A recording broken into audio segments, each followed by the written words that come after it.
नमस्कार दोस्तों, मेरा नाम है यशस जी। मैं आपका super master teacher at B ready. So let's start it guys. So first of all, happy teachers day to all my teachers who have come across my life to teach me. Okay, तो चलिए शुरू करते हैं आज का lecture Kirchhoff's law के ऊपर। ठीक है, नाम थोड़ा फनी लिख दे, ये वो नहीं होता। ठीक है, तो करंट इलेक्ट्रिसिटी में एक बहुत ही प्यारा सा कंसेप्ट आता है सर्किट को सॉल्व करने के लिए, किरचॉफ्स लॉ। ठीक है, क्लास 12th के बच्चे ज़्यादातर इसे जानते होंगे, 10th 11th नहीं जानते होंगे। ठीक है, किरचॉफ्स लॉ हमें सर्किट को आसानी से सॉल्व करने का तरीका बताता है। ठीक है, तो इसको सिंप्लीफाई करेंगे आज। तो किरचॉफ जी ने जो लॉ दिया है उसके पहले हम लोगों को जानना है दो टर्म। ठीक है, एक है लूप एंड नोड। ठीक है, जिसे हम लोग जंक्शन भी कहते हैं। ठीक है, तो लूप क्या होता है, पहले पहले लूप देख लेते हैं। ठीक है, मान लेते हैं एक सर्किट है। ठीक है,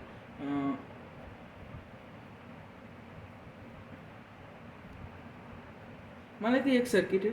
ठीक है, A B C D, correct. तो मैं इधर आसानी से कह सकता हूँ कि ए बी सी डी ए एक लूप है।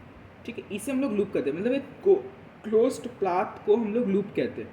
हम डी से भी ले सकते हैं, बी से भी ले सकते हैं, वो आपका मर्जी। ठीक है, अगर मैं आपको पूछूं लूप क्या है, असल में क्लोज्ड पाथ है। हमें ये बात याद रखना है, फिर लूप अपने आप निकल जाएगा, है ना।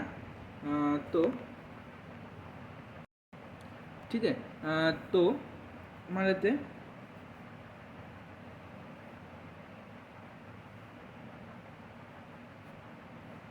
ये सर्किट बहुत फेमस है। ठीक है, ये सर्किट बहुत ही फेमस होता है किरचॉफ्स लॉ में स्पेशली।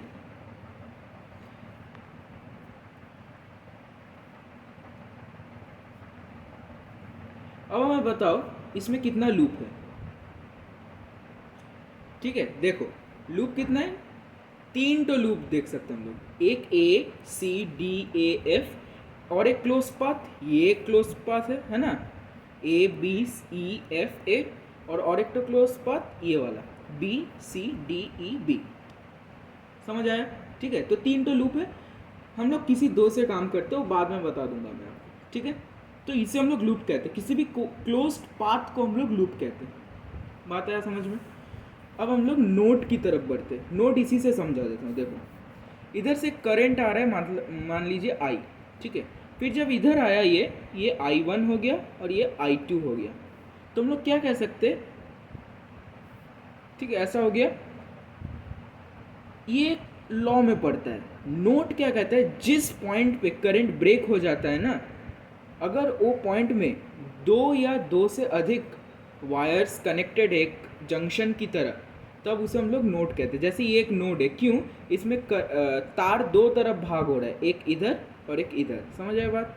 ठीक है, इस तरह देखो ये आया तार, एक तार इधर चला गया और एक तार इधर चला गया, तो इसे हम लोग जंक्शन कहेंगे। अच्छा, अगर तार इधर आया फिर इधर गया, क्या इसे हम लोग जंक्शन कहेंगे? नहीं। क्या बताया मैंने डेफिनेशन पे? If at that point the wire divides into two or more wires or gets combined from two or more wires to form a single wire, it will be considered as a node या junction। ठीक है, combined का बात क्यों आया? देखो मान लेते हैं दो वायर आ रहा है, एक इधर और एक इधर से, और एक कंबाइंड वायर आया है, तो इसे भी हम लोग जंक्शन ही कहेंगे। ठीक है, तो अगर इस सर्किट में फिर से देखें तो ये एक जंक्शन है। देखो ये और ये से ये मिलके ये वायर बन रहा है, या ये वाला टूट के ये वायर और ये वायर बन रहा है। इधर एक जंक्शन होगा, कैसे? मान लेते ये इधर से आ रहा है, इधर एक टूटा इधर एक टूटा, ये एक जंक्शन है। ठीक है, तो इस तरह हम लोग जंक्शन निकालते हैं। तो दो बात समझ में आ गया, लूप किसे कहते हैं, नोड किसे कहते हैं। अब मेन किरचॉफ्स लॉ पे चलते हैं हम लोग। किरचॉफ का दो लॉ है। ठीक है, दो लॉज है। पहला जो लॉ है उसे हम लोग करंट लॉ कहते हैं या जंक्शन रूल भी कहते हैं। ठीक है, तो किरचॉफ्स जंक्शन रूल। ठीक है, तो जंक्शन रूल में क्या होता है कि कोई भी एक जंक्शन है, मान लेते ये एक जंक्शन है। ठीक है, ये एक जंक्शन है, इसमें अगर आई करंट आ रहा है तो इसमें I1 करंट निकलेगा, इसमें I2 करंट निकलेगा, तो I equal to I1 plus I2। समझ आया? क्योंकि चार्ज कंजर्व होता है, इधर कोई चार्ज एक्यूमुलेट नहीं होता, ठीक है, चार्ज कंजर्व होता है, तो जितना इधर जाएगा और जितना इधर जाएगा उसका एडिशन यही रहेगा, क्योंकि हम लोग को कंजर्वेशन करना है। अगर मान लेते, ठीक है, कोई बोले आपको कि I1 plus I2 is less than I, ये पॉसिबल कभी नहीं है, ठीक है, ये नहीं हो सकता। I जितना आया उतना ही तोड़ के जाएगा, उसके पास और ज़्यादा नहीं। एक सिमिलर पाइप के केस में आप लोग देख सकते हो कि मान लेते एक पाइप है, ठीक है, पाइप इधर से टी हो रहा है, ठीक है, और मान लेते ऐसे नहीं, देखो बता रहा, एक पाइप आया,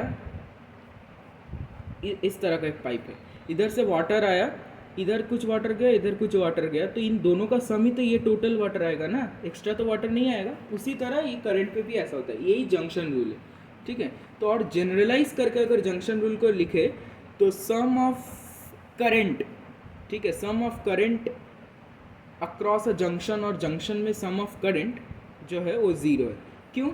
क्योंकि देखो डायरेक्शन से पता, कोई माइनस, ये वाला जैसे इस तरफ आया, फिर ये इधर गया, तो कुछ माइनस, देखो बता, ये तो इक्वल है ना, तो I minus I1 minus I2 zero हो रहा, मतलब क्या, ये नेगेटिव डायरेक्शन पे होगा, ऑपोजिट है ना, डायरेक्शन चेंज हो रहा है तो नेगेटिव पे होगा, तो सम टोटल करंट का करेंगे तो जीरो ही आएगा। तो उसे ही जनरलाइजेशन करके किरचॉफ ने बताया कि sum of current across a junction is zero, ठीक है। हम लोग सिर्फ याद रखेंगे कि जितना करंट टूटेगा उतना ही करंट इक्वल होगा मेन करंट से। खत्म हुआ फर्स्ट लॉ। नेक्स्ट लॉ क्या होता है? Voltage law, voltage rule, Kirchhoff का वोल्टेज रूल है। क्या बताया? किसी भी लूप में sum of potential difference is zero, ये किरचॉफ का वोल्टेज रूल है। क्या?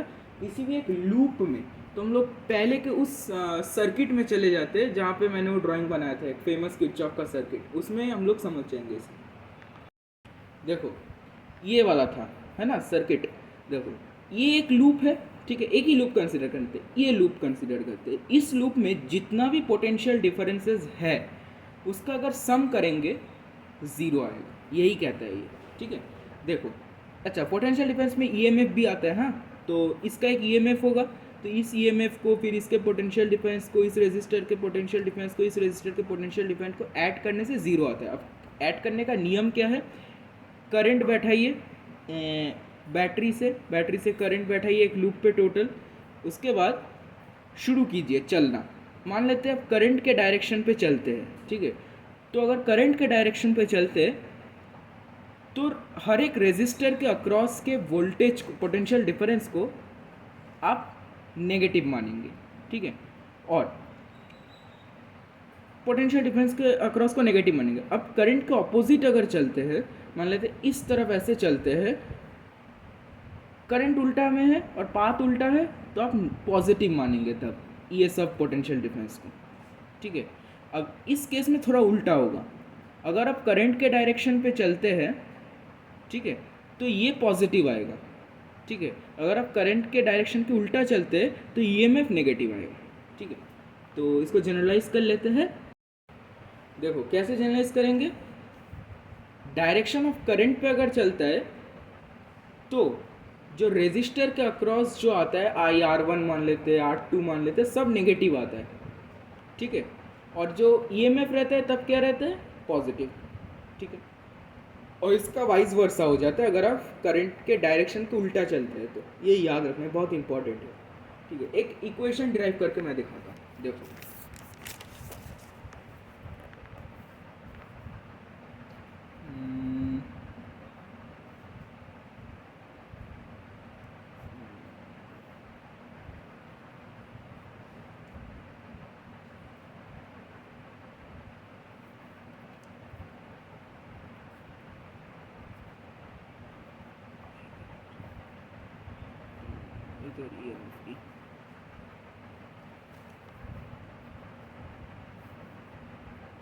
ठीक है।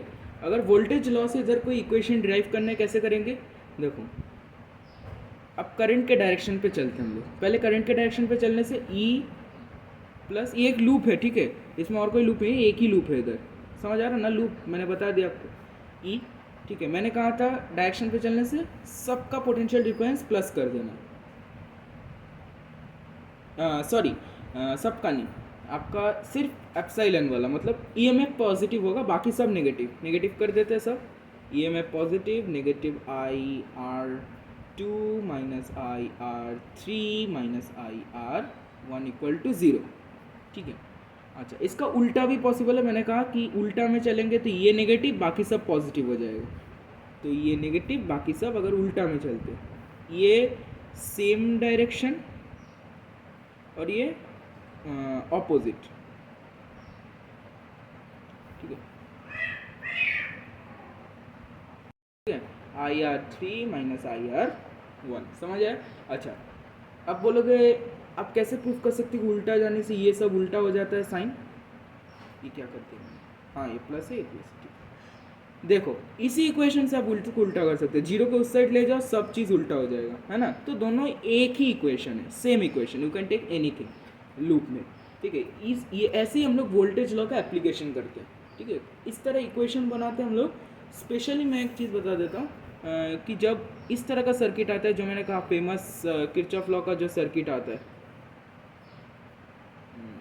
इस तरह का जो सर्किट आता है, ठीक है, इस तरह के सर्किट में हम लोग स्पेशली देखो तीन तो लूप है, दो लूप कंसिडर करते हैं, ये और ये लूप ही कंसिडर करते हैं हम लोग, एक ये वाला और एक ये वाला लूप, ठीक है, ये बात समझ में आया।